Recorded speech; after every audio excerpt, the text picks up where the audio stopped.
முதலில் இந்த திமுக தலைவரும் முதலமைச்சருமான மு.க. ஸ்டாலினின் இந்த மாஸ்டர் ஸ்ட்ரோக், அதாவது தேமுதிகவை இணைத்ததற்கு காரணம் காங்கிரஸ் கட்சியின் இந்த நெருக்கடி தான் காரணமா, இல்லை என்றால் கூட்டணியை வலிமையாக்குவதற்கான முயற்சியில் ஒரு கட்டமாக இதை அவர் மேற்கொண்டிருக்கிறாரா? நீங்கள் எப்படி ஃபீல் பண்ணுறீங்க? கடந்த ஒரு வாரத்தில்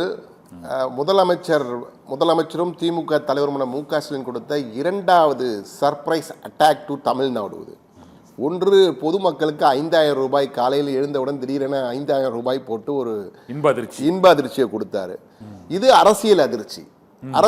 தேமுதிக நேற்று இரவு வரை அஇஅதிமுகவுடன் செல்ல போகிறது தான் அனைவரும் நினைத்துக் கொண்டிருந்தாங்க. என்றால் ஈஷா நினைவு மன்றத்தில் ஒரு விழா நடக்கிறது, அதிலே வேலுமணி கலந்து கொள்கிறார், பிரேமலதா விஜயகாந்த் கலந்து கொள்கிறார்கள். அப்பொழுது இது குறித்தெல்லாம் பேசப்பட்டது என்றெல்லாம் ஊடகங்கள் மட்டுமல்ல, அரசியல் தலைவர்கள் எல்லாம் பேசிக் கொண்டிருந்தார்கள்.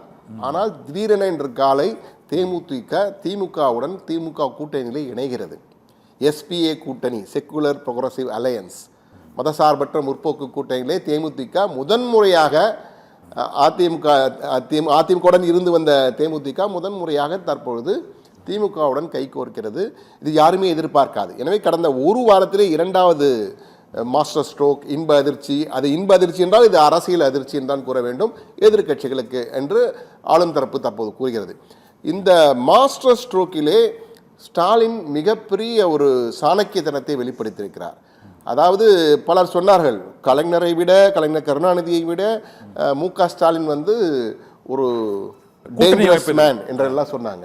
ஆனா உண்மையிலேயே அரசியல் சாணக்கியத்தனத்திலே பேசாமல் அமைதியாக இருந்து கொண்டே நிறைய பேசுவதில்லை, ஆனால் செயலிலே அதிகமாக கவனம் செலுத்துகிறார் என்பதை தான் இந்த நிகழ்வு எடுத்து காட்டியிருக்கிறது. தேமுதிக வரும் என்று நிச்சயமாக திமுகவில் இருப்பவர்களுடன் நினைத்திருக்க மாட்டார்கள். ஆனால் மிகப்பெரிய சர்ப்ரைஸாக ஒரு மாஸ்டர் ஸ்ட்ரோக், நீங்கள் சொன்னது போல ஒரு மாஸ்டர் ஸ்ட்ரோக். சச்சின் டெண்டுல்கருடைய கவர் டிரைவ் மேலே ஸ்ட்ரைட் டிரைவ் மாதிரி நச்சுன்னு ஒரு ஸ்ட்ரைட் டிரைவ் அடித்தார். இது ஒரு சிக்ஸர், அரசியல் சிக்ஸர் என்றே கூறலாம். தேமுதிக வந்தது சைக்கலாஜிக்கலாக, உளவியல் ரீதியாக திமுக கட்சிக்கு மட்டுமல்ல, திமுக கூட்டணிக்கு மிகப்பெரிய பலமாக, மதசார்பற்ற முற்போக்கு கூட்டணிக்கு தேமுதிகவுடைய வாக்கு சதவீதம் என்று பார்த்தால் 0.4 கடந்த தேர்தலை வைத்து பார்க்கும்பொழுது. ஆனால் தேமுதிகவுடைய பிரசன்ஸ், அதாவது அந்த கட்சியினுடைய இருப்பு என்பது அனைத்து தொகுதிகளிலும் இருக்கிறது. கேப்டன் விஜயகாந்தனுடைய ரசிகர்கள், அவருடைய தொண்டர்களாக மாறியவர்கள் எல்லோருமே அனைத்து தொகுதியிலும் இருக்கிறார்கள். ஒரு குறிப்பிட்ட சதவீதம், வெற்றி தோல்வி வித்தியாசத்தை நிர்ணயிக்கக்கூடிய சதவீத வாக்குகள் அவர்களிடம் இருக்கிறது. எனவே அந்த வகையிலே இது திமுகவுக்கு ஒரு மிகப்பெரிய பலமாக இருக்கிறது. இது மாஸ்டர் ஸ்ட்ரோக். ஆனால் மாஸ்டர் சிக்கலும் இருக்கிறது. ஒரு மாஸ்டர் சிக்கல், மெகா சிக்கலும் ஸ்டாலினுக்கு இருக்குது. இதுதான் அந்த சவாலை தான் நான் இப்போ கேட்கலான்னு இருக்கேன். 234 தொகுதிகள் தான் இருக்குது. இதில் கடந்த முறை 173 தொகுதிகளில் திமுக போட்டியிட்டது. இந்த முறை புதிதாக கிட்டத்தட்ட ஒரு 7 கட்சிகள் சேர்ந்திருக்கு. மக்கள் நீதி மையம், மனிதநேய மக்கள் கட்சி, மனிதநேய ஜனநாயக கட்சி, இது தவிர இந்த முக்குளத்தோர் புலிப்படை மற்றும் தமிழ்நாடு கொங்கு இளைஞர் பேரவை ஆகிய கட்சிகள் சேர்ந்திருக்கு. இப்போது தேமுதிகவும் இதில் இணைந்திருக்கிறது. கிட்டத்தட்ட ஒரு 7 கட்சிகள் புதிதாக இணைந்திருக்கிறது.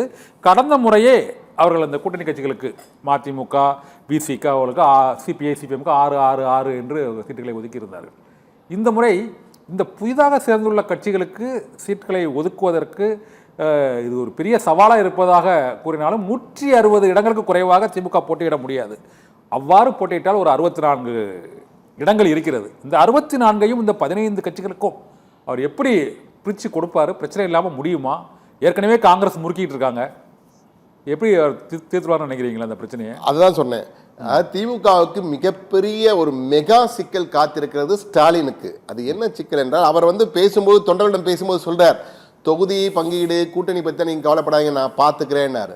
அன்றைக்கி அவர் நான் பார்த்துக்கிறேன்னு சொன்னது தான் இன்றைக்கி அதோடைய அரசியல் அதிர்வு என்னென்னா, தேமுதிகவை கட்சியில் கொண்டு கூட்டணியில் சேர்க்கறது தான் மிகப்பெரிய ஒரு சாணக்கியத்தனத்தை அரங்கேற்றினார். ஆனால் மெகா சிக்கல் என்னவென்றால், 234 திமுக குறைஞ்சபட்சம் 170 கடந்த முறை, இந்த முறை 160வது போட்டியிட வேண்டும். இல்லை என்றால் திமுகவோட பலம் என்று குறைந்துவிடும் என்று மிக தெளிவாக அந்த கட்சி இருக்கிறது. எனவே இந்த நீங்கள் சொன்ன அந்த கட்சிகள், பல கட்சிகளுக்கு எல்லாம் உதயசூரியன் சின்னத்திலே வாய்ப்பு உண்டு. ஆனால் இதில் எங்கு சிக்கல் வரும் என்றால், காங்கிரஸ் இந்த முறை எங்களுக்கு 30 இடங்களாவது குறைந்தபட்சம் 30+1 என்று கேட்கிறார்கள். தற்போது தேமுதிக வந்திருக்கிறது. நமக்கு கிடைத்த தகவல் தேமுதிகவுக்கு 8+1, 8 சட்டமன்ற தொகுதிகள், ஒரு ராஜ்யசபா இடம். அது இந்த முறையே கொடுத்து விடுவார்கள். மார்ச் அடுத்த இன்னும் ஒரு மார்ச் முதல் வாரத்திலே அந்த அறிவிப்பு வந்துவிடும். தேர்தல் ஆமா அறிவிச்சிடுவாங்க. இப்ப மதிமுகவுக்கு கொடுக்க வேண்டும். மதிமுக 6 என்று கடந்த முறை, இந்த முறைக்கு 4 என்று கொடுப்பார்கள். சிபிஎம் இடதுசாரிகள் 6, மதிமுக ஒரு 4 கொடுக்க வேண்டும். விசிகாவுக்கு 8 கொடுக்க போவதாக நமக்கு கிடைத்த முதற்கட்ட தகவல். அதாவது விடுதலை சிறுத்தைகள் கட்சிக்கு 8 இடங்கள், தேமுதிகவுக்கு 8 இடங்கள், இடதுசாரிகளுக்கு தலா 6 இடங்கள், சிபிஐ 6, சிபிஎம் 6, மதிமுகவுக்கு 4. மதிமுக சிபிஐ சிபிஎம் விசிக பெரிய கட்சியா? விசிகா பெரிய கட்சியா என்பதை விட எண்ணிக்கையில் அதிகம் இருக்கிறார்கள். கடந்த முறை நிறைய பேர் வெற்றி பெற்றிருக்கிறார்கள். அந்த கணக்கிலே பார்க்கிறோம். அது தவிர விசிகாவுக்கும் வட மாவட்டங்களில் மிகப்பெரிய செல்வாக்கு இருக்கிறது. இடதுசாரிகள் ஒரு காலத்தை மிகவும் பலம் பொருந்தியவர்களாக இருந்தார்கள். தற்போது இந்த பலம் இருக்கிறதா என்பது சுய பரிசோதனை செய்ய வேண்டிய ஒரு நிலையில் தான் அக்கட்சிகள் இருக்கின்றன என்பதுதான் யதார்த்தம், கல யதார்த்தம். மதிமுகவை பொறுத்த மட்டிலே திமுகவுடன் சேர்ந்த பிறகுதான் அவருடைய வெளிப்படையாக அவர்கள் நிறைய இடங்களில் வெற்றி பெற்றிருக்கிறார்கள். நாடாளுமன்ற தேர்தல் ஆகட்டும், அதே போன்று சட்டமன்ற தேர்தல் ஆகட்டும்.